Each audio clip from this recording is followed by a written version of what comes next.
साल था 2002, जब एक ट्रेन के डब्बे की आग पूरी भारत में फैल गई थी। मौत का सौदागर। ऐसा अहंकार दुर्योधन में भी था।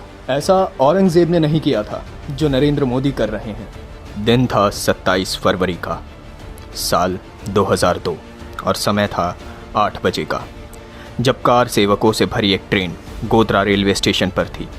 साबरमती एक्सप्रेस के S6 कोच में 59 लोग जिंदा जला दिए गए। क्या हुआ था उस वक्त?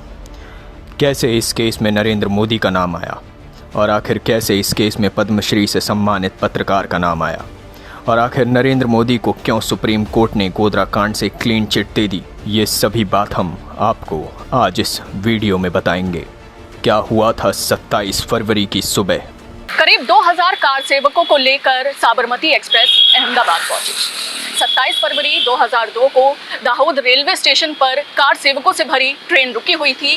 तभी एक ढांची मुसलमान जो कि पेशे से चाय वाला था, उसने डब्बे में चढ़ने की कोशिश की, लेकिन उसे कार सेवकों ने चढ़ने नहीं दिया।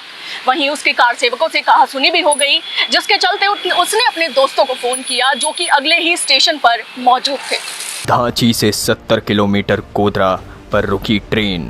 ढांची से निकलने के बाद जब 70 किलोमीटर दूर ट्रेन गोधरा पहुंची तो उसके कोच S6 को आग के हवाले कर दिया गया, जिसमें बुजुर्ग, बच्चे, महिलाएं सब शामिल थे। सबकी निगाहें गई नरेंद्र मोदी पर।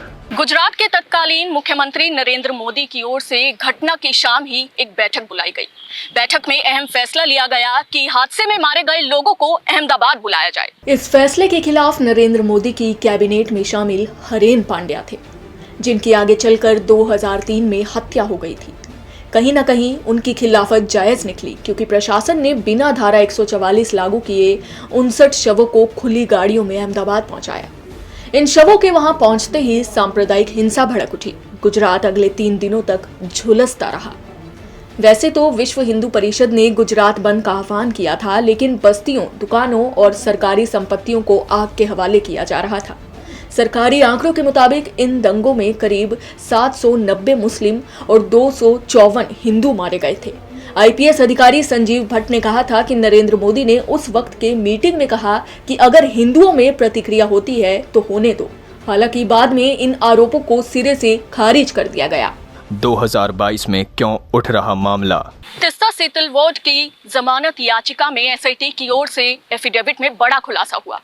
इस एफिडेविट में कहा गया था कि कांग्रेस नेता अहमद पटेल से 2 बार पैसे लिए गए हैं। गोधरा कांड में 30 लाख रुपए मिले थे और पैसे का लेन देन सर्किट हाउस में हुआ था, जिसका जिक्र एफिडेविट में साफ तौर पर किया गया है। SIT ने दावा किया कि तीस्ता सीतलवोट को 2002 में गुजरात सरकार को अस्थिर करने के लिए कांग्रेस से फंड मिला था।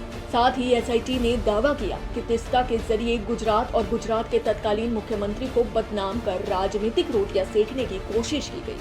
मोदी को फंसाने की रची साजिश। सबूत गढ़ने के मामले की जांच कर रहे SIT ने शुक्रवार को शहर के सत्र अदालत को बताया कि सामाजिक कार्यकर्ता तीस्ता सीतलवोट, पूर्व DGP RV श्री कुमार और पूर्व IPS अधिकारी संजीव भट्ट ने साजिश के इस मामले को अंजाम दिया था। तत्कालीन निर्वाचित गुजरात सरकार को बर्खास्त करने और अस्थिर करने और तत्कालीन मुख्यमंत्री नरेंद्र मोदी समेत निर्दोष लोगों को गलत तरीके से फंसाने के लिए राजनीतिक उद्देश्य के साथ बड़ी साजिश की गई थी। तो ये थी गोधरा कांड के पीछे की पूरी कहानी। ऐसी ही दिलचस्प कहानियां हम आपके लिए लाते रहेंगे। देखते रहिए जनहित टाइम्स। जय हिंद।